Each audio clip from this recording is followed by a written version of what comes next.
Good afternoon. We're going to wait until more people join, of course, but thank you for joining me. Can you maybe tell me before we have more people in the chat, where you're from and what other sessions you've seen yet?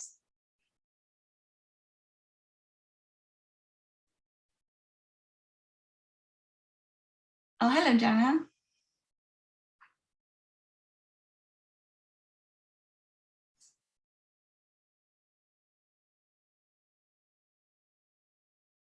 Lovely. Can see a couple of other Carolines.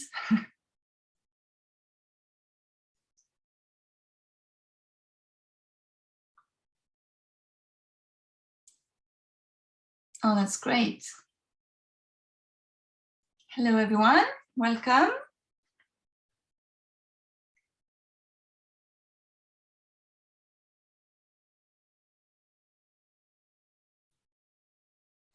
Oh, it's lovely to see so many of you.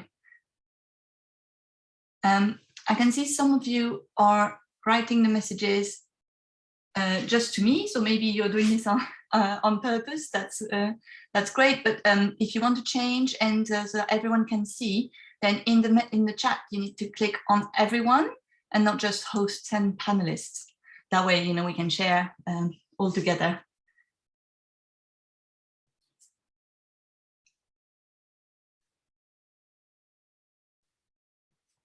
Good afternoon. I'm just waiting a little bit longer just to see if we have a few people joining us in the next few seconds, and then I will get started. But it's nice to see so many enthusiastic people.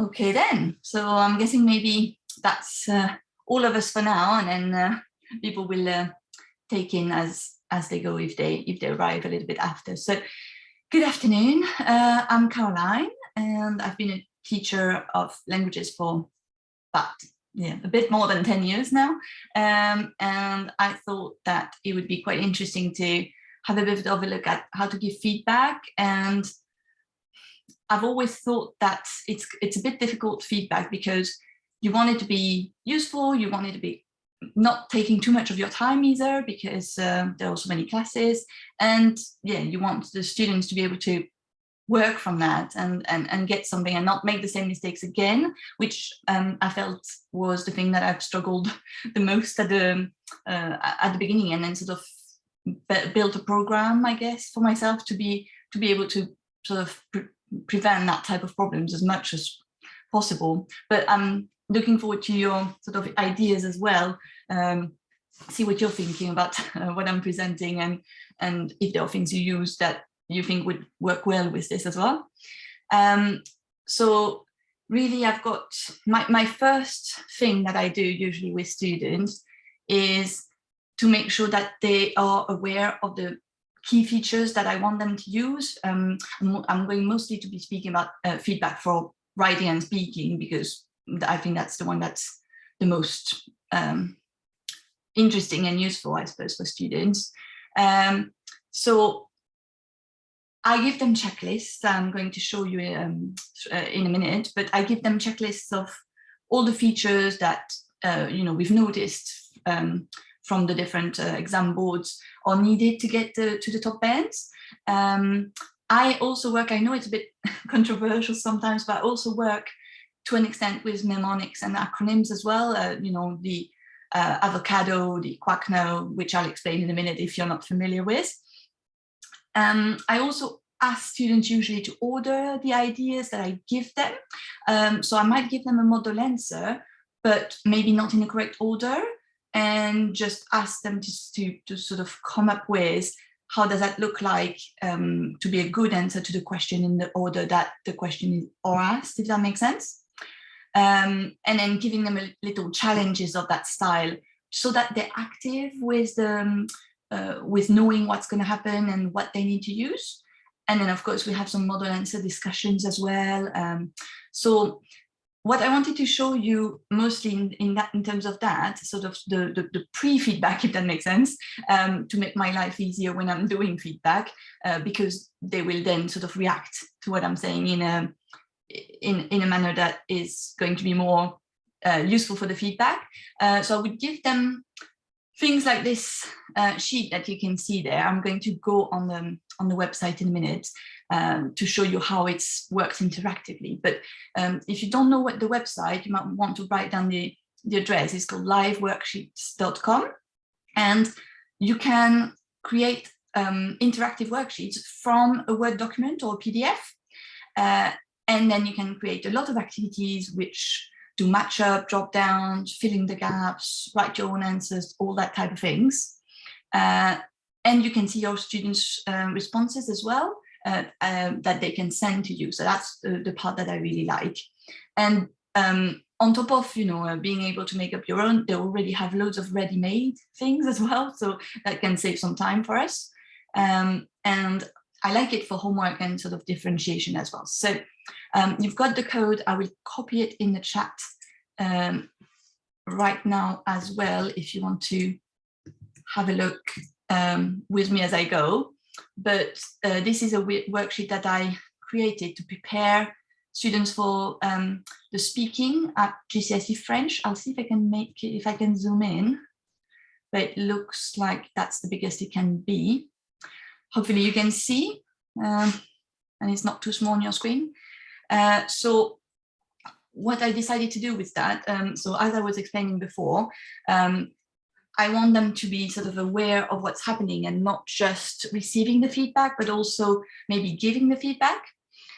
So with my example on theme 1, I had some students write down an answer, and I am asking, what's the problem with one of them not answering the right question? If you can see my first question over there. So they would have to drag the name of the person. So for example, which one is it that is not replying to the right? Oh yeah, décris ton meilleur ami. So Riyad is not answering the right question because he's talking about what he likes to do at the weekend instead of describing the best friend.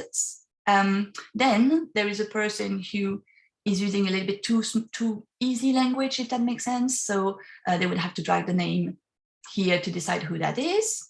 And then the last person is actually my model answer that I want them to focus on. I was talking to you earlier as well about ordering the ideas. So this is an example of an activity that I asked them to do to help with that, and knowing when I give them feedback afterwards, why was that not the correct order of the, or why could it be improved in terms of order and sort of not just answering the question, but also adding up to it.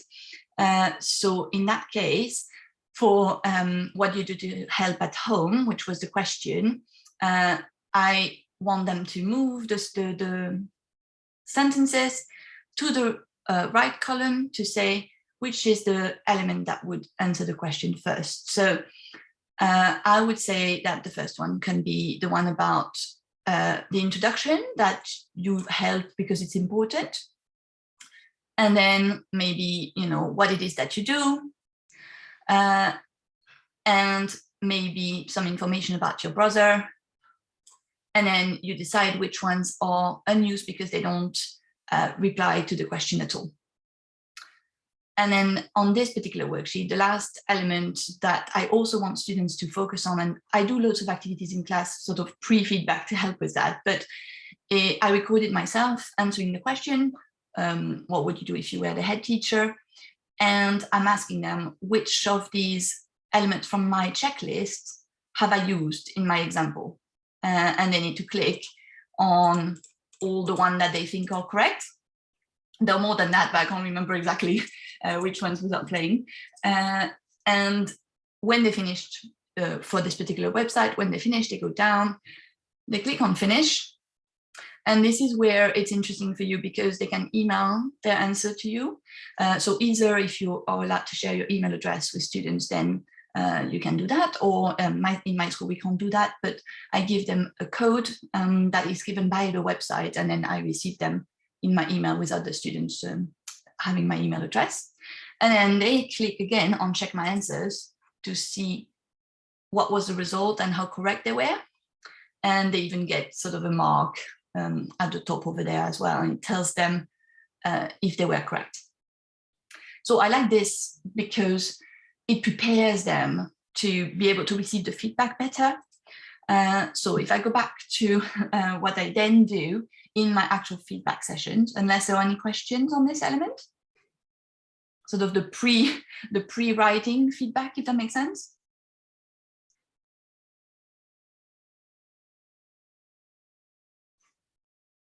And has anyone maybe tried or is doing sort of that type of work in advance in a different way that they would like to share? Because I think it's quite interesting to see. Obviously, this can be done in lots of different ways.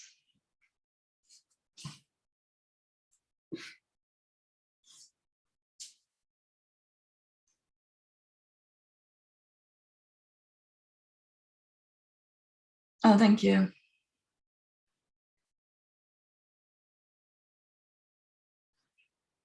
Okay, I'll keep an eye on the chat and see if some people are coming up with some ideas.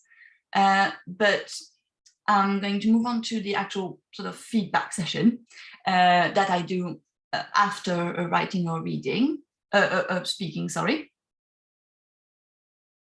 Oh, that's great, Maria, yes. That's really a lovely website, and it has loads of different activities as well, but I like them for feedback.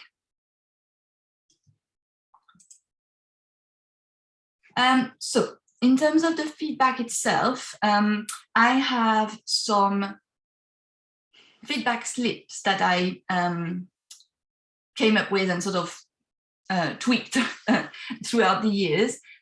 Basically, the idea is to save me time and also responsibilize the students. Mostly, I start those at Key Stage 3, and I think you can probably start them earlier as well if you wish, with like maybe less information on them.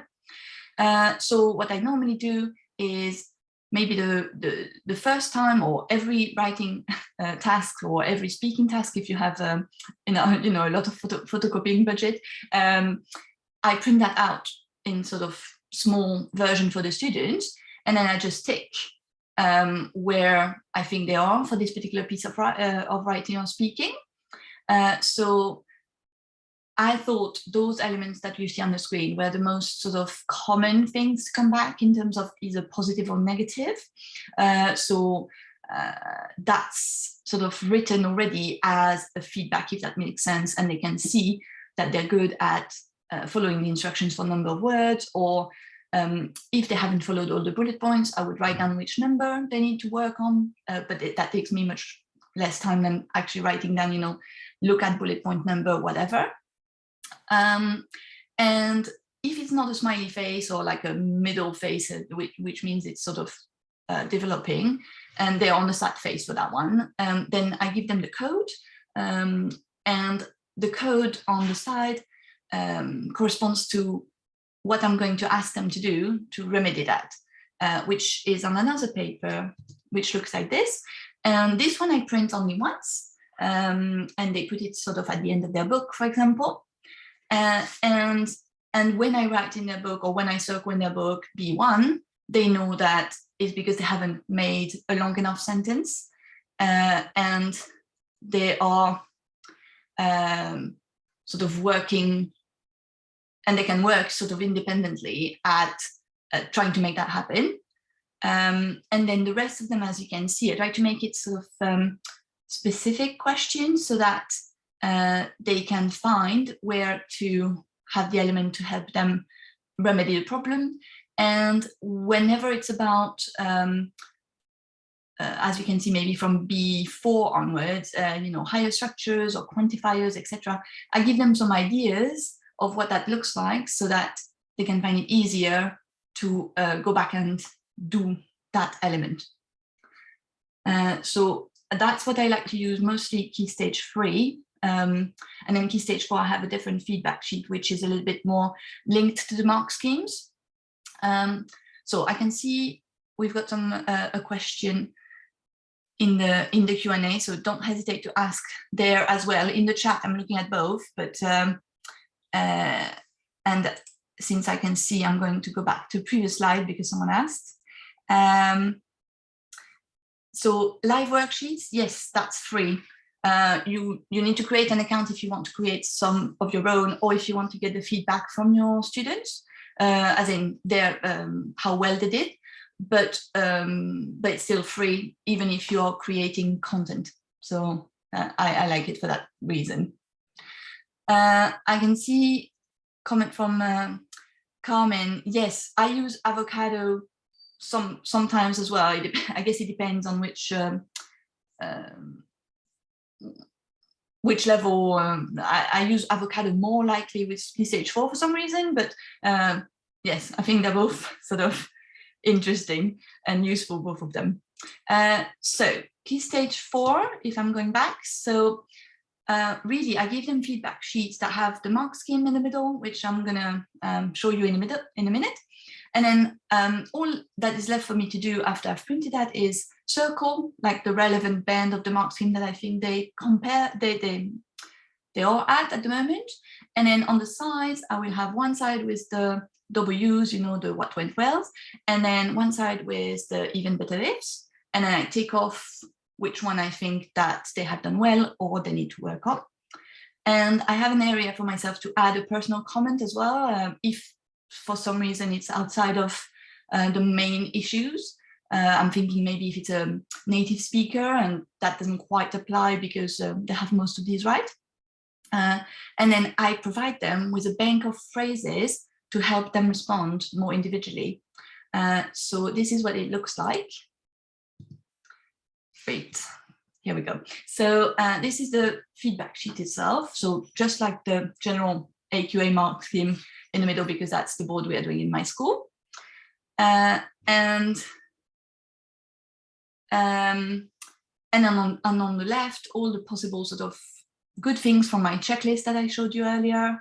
And then on the right, some clear instructions as to what they should do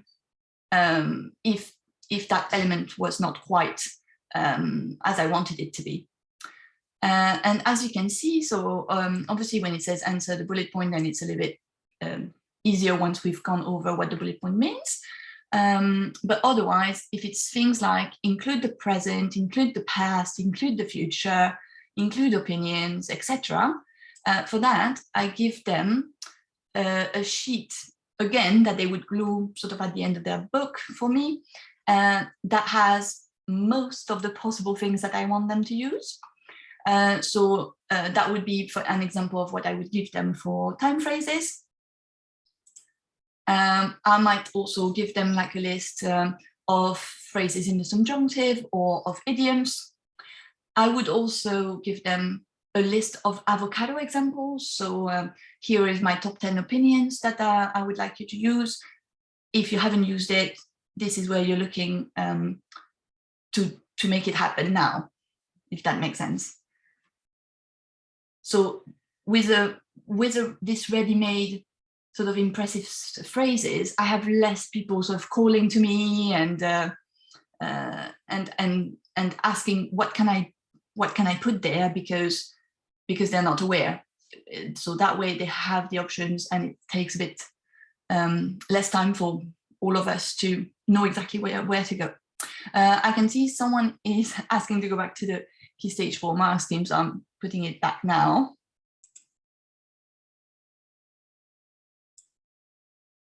I'm not sure how to make the questions. Well, I've done this one, so I'm just gonna remove the questions for myself to make it easier to follow what's happening. So yes, this is sort of something that we've developed with my colleagues to try and spend less time, but be more efficient with what happens. Oh yes, sorry, Sophia. So WWW is what went well. And EBI is even better if. I forget sometimes because in my school we're so used to this that the students automatically know what we mean, but sorry if you didn't know. So another, I forgot, avocado. Avocado is another one of those acronyms like the one I showed you with Quack Notes.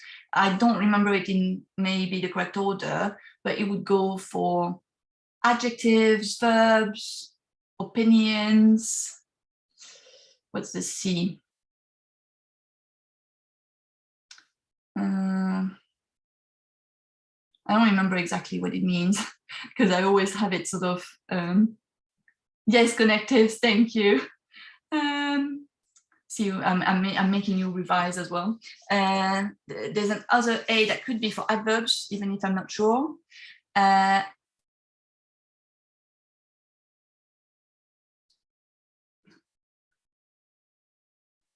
Yes, I don't remember exactly. We can look it up. Maybe if someone can remind us what they all stand for. But you have some. I found some online. If you do avocado sort of list of ideas. Oh yes, description. Thank you. That would sort of come up in Spanish, I think, and then I made a version in French for myself. But in Spanish, it comes up with the 4 letters at the start, and then underneath you have 10 examples. So another thing I like to do as well, to sort of, instead of individual feedback, which sometimes even like this takes a lot of time, I do some group feedback slides where I list sort of the mistakes that came back a lot, and then I ask them on the board questions to prompt reflection and add, again, some options to choose from, but more tailored to the particular task that we did, which I find useful usually for that reason, because the downside of what I've shown you earlier is that it's a bit more generic, and sometimes I need it to be more particular, so that, especially I guess with younger years, because I'm working on a particular element of grammar or on particular vocabulary that I want them to make sure they know. So it could look like something like that. So first ever dialogue that we wrote down at Key Stage 3 this year. The main 2 issues were that they had forgotten some of the questions, so I'm asking them to go back. Oh, thank you, Carmen, that's amazing. For what the avocado sentences include. So adjectives, just reading it in case people are not on chat. Adjectives, verbs, opinions, connectives, adverbs, details, yes, OMG phrases and sequences, which again is either, I think either with an acronym or just with a checklist. That's what's really important for them to be able to work from, I suppose, in a way that they need to have in mind what are the main criteria. Oh, perfect. Yes, Teresa. Oh, that's really helpful. Thank you. So yes, if you look up avocado MFL, I suppose, it would take you to some websites with examples, and then you can just use that with your classes, I suppose. I can see in the Q&A as well, I will look at how to share my PowerPoint at the end of the session. I'm not entirely sure how I can do that, but I will look at it. So sorry, to go back to this dialogue there.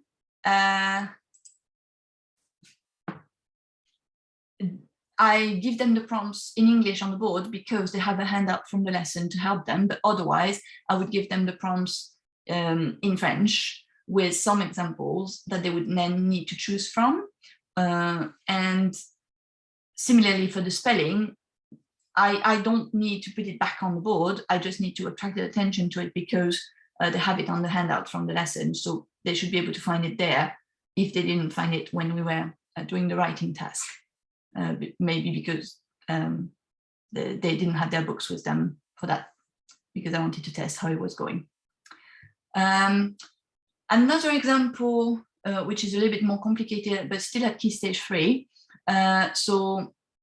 You're describing, what's in their pencil case and seeing if they remember that element. And my main 2 worries, of course, were the adjectives or colors, actually using them, and knowing which color is which, because I asked them to do a drawing and coloring what they had described, and usually it didn't quite match. So I'm giving them again to them so that they can correct their work like this.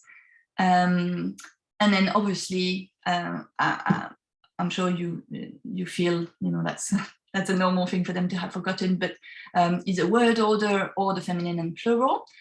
So with the examples on the board and me circulating, everyone is able, even without me having highlighted on their work. So I just maybe read the work and see, oh yes, that's the same mistake coming back, but I haven't spent some time sort of underlining or correcting, and they can do it themselves, and it puts the emphasis on them and their work.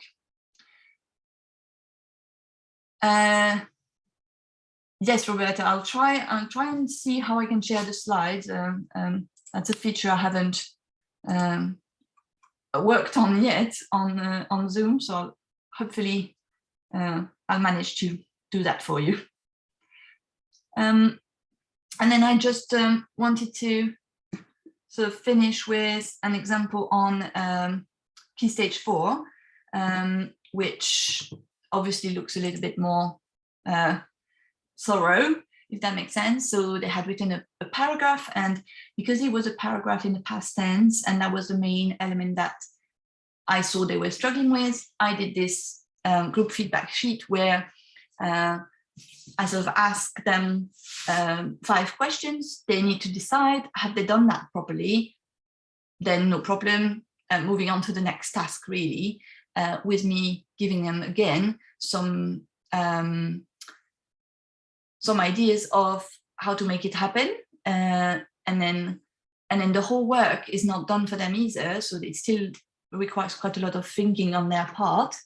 But I've noticed that using that type of thing, sort of along my individual marking, can save me time, but also make them think more, and they're less likely to be doing the mistakes again. So I've really seen an improvement with the use of all these elements, if that makes sense, because when I ask them again, and obviously I'm sure we're all sort of doing this, but when I ask them again, maybe a week later, to do a similar type of writing, they will make sure that whatever I said in the previous feedback, they have not made a mistake. And I really noticed that they make a conscious effort to sort of showcase, look, miss, I haven't forgotten that element. And it also helps them in the way they do their corrections in their book. They're not just writing down things without necessarily understanding what's happening from what I put on the board. They have to think how it goes with what they've done.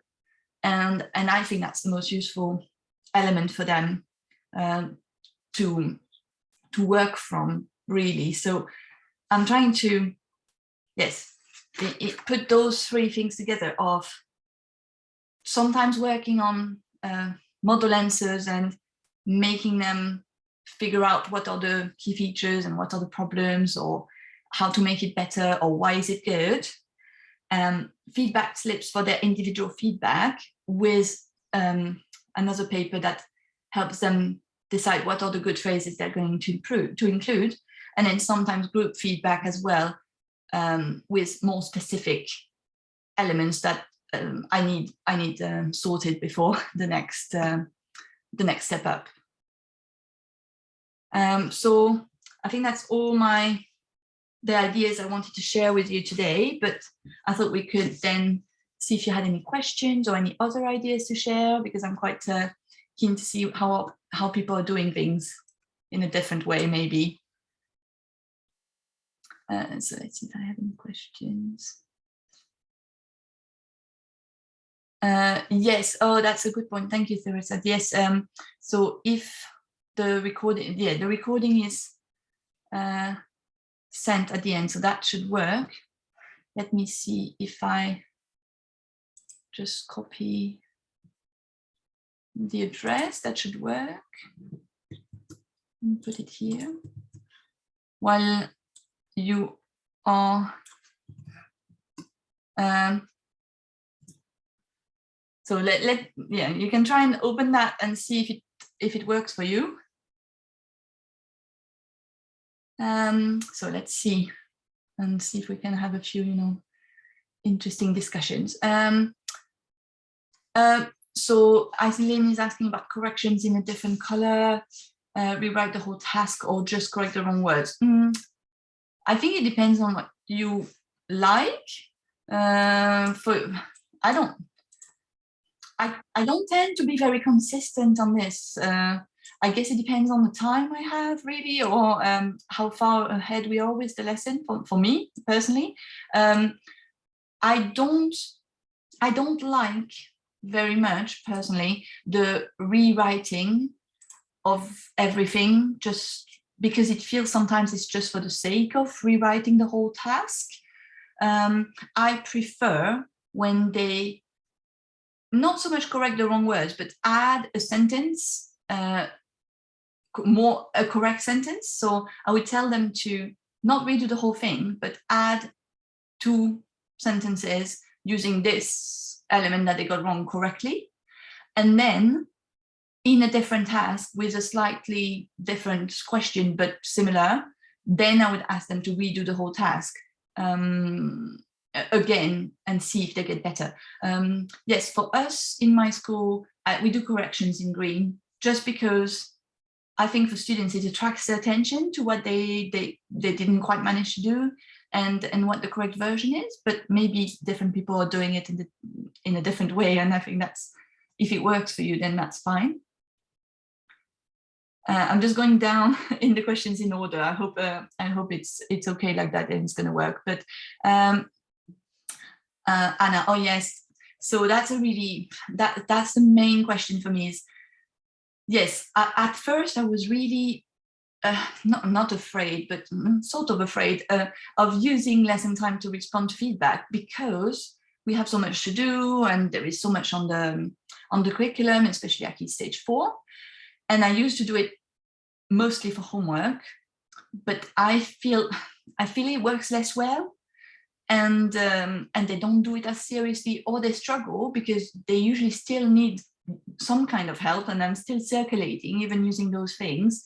So now I do it in lesson time, and I set aside 5-10 minutes, and I do it as a starter, for example, and then find another task to give for homework instead, because they're more likely to be able to do a reading task independently than the feedback, in my opinion.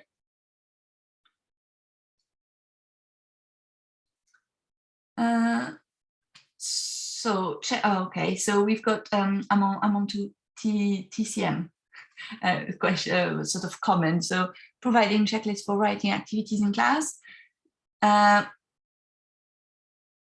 Oh yes, thank you. Yes, yes, I think sort of seeing their work compared to the checklist is where they find it more meaningful as well, because otherwise sometimes they think they've used it, and then you see that it's missing actual past tense, and they've only done, like they said yesterday, but then they got their past tense wrong, and for them it was working. Oh, you need access. Yes, all right. I'll change the access when I finish presenting, I think, for the PowerPoint. So hopefully it will work. I'll just say everyone with the link will have access.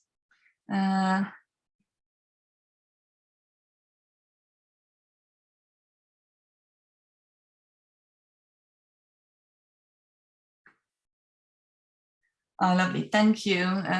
I'm glad if you found the session useful. I saw some people in the comments saying nice things. That's really kind. And yes, I know it's a difficult decision if we redo the whole task. I guess depending on each class and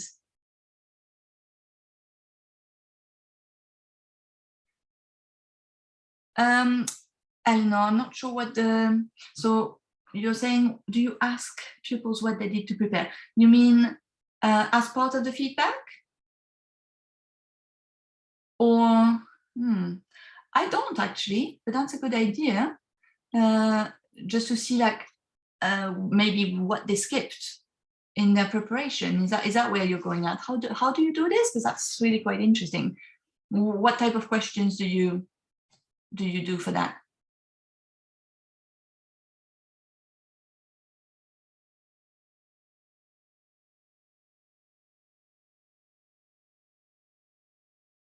Oh yes, yes, that's a good point actually. Sort of thinking, how much time have you spent? Where did you go? So yes, actually, that's a great point. I have forgotten to add that to this presentation, but now that you're mentioning it, it's quite. I think it works well with it. So when we know we're going to have like a marked assessment with writing or speaking, I give students a sheet a little bit like the one that is still on the board with this is the content of what you're going to have. So you're going to have some bullet points about your past activities, some bullet points about what you'd like to do on holiday. And this is my sort of top 10 ideas or sentence starters for each of these. And telling them in advance, well, this is your revision sort of list. Have a look at that in advance. And I think that they find that quite useful as well to sort of narrow down how much of the content they need to work on. And of course, I still have the very good students who would then add up something of their own. But for the people who struggle, then it's helping to have something to rely on.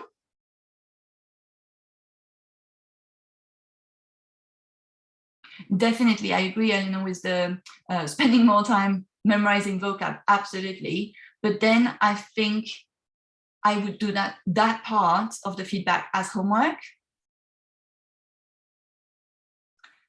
Smiley faces, Teresa. This one. Here you go.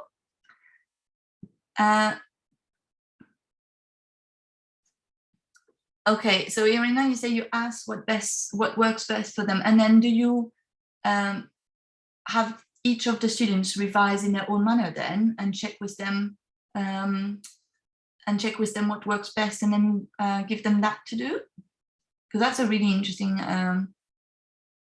idea if that's how it works.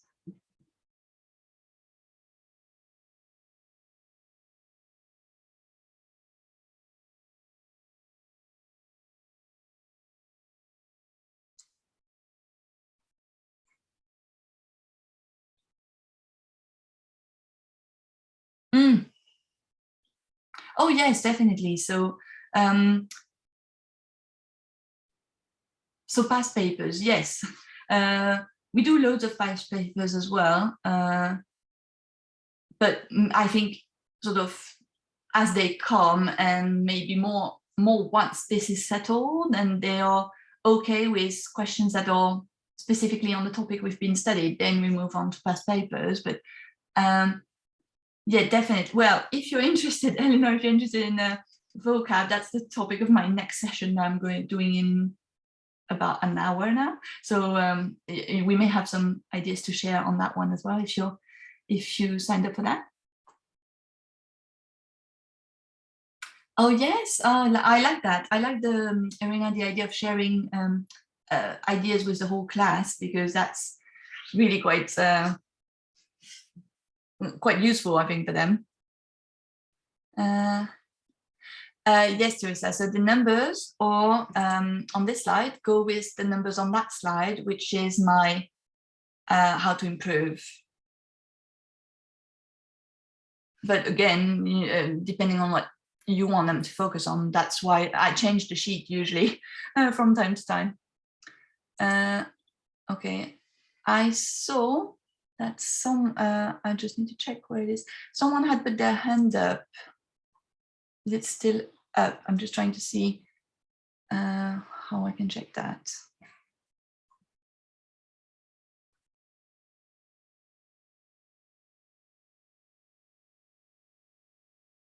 but if you had, sorry, I'm just gonna go away from the screen like that so I can see on Zoom. No, I'm not sure how to do with the raised question, but if you don't mind commenting your question in the chat, that would help me, please.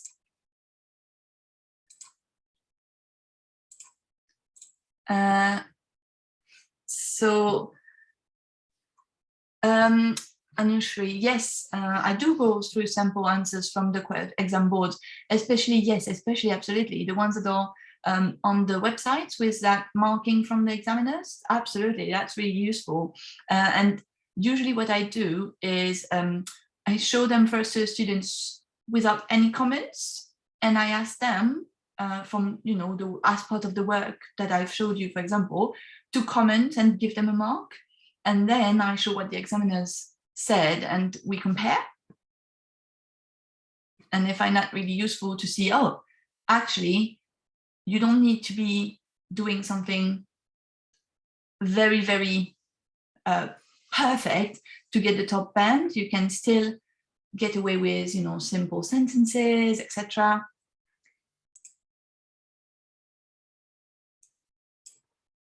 Sorry, I'm not sure how to do with the, I see the raise hands, but I don't know where to go to allow you to speak.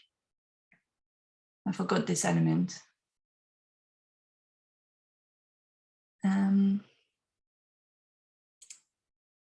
But hopefully that gave you some food for thoughts about feedback, and I'm really glad we had a nice discussion in the comments as well, and some ideas from you that I'm definitely gonna go back on and use as well.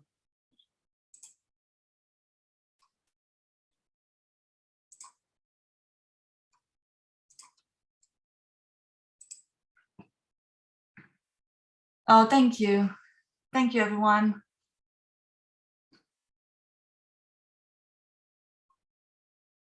I'm glad if you found it useful. Thank you.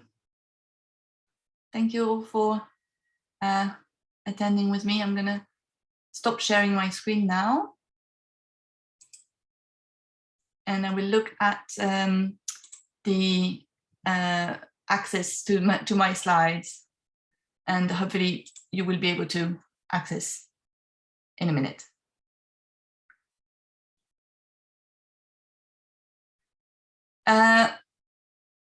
Feedback sheets for Spanish, not at the moment, because I teach mostly French, but hopefully from the PowerPoint then you can adapt.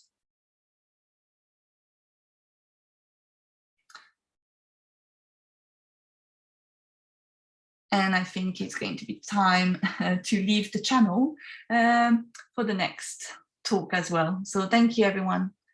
I will stop the presentation now if I can.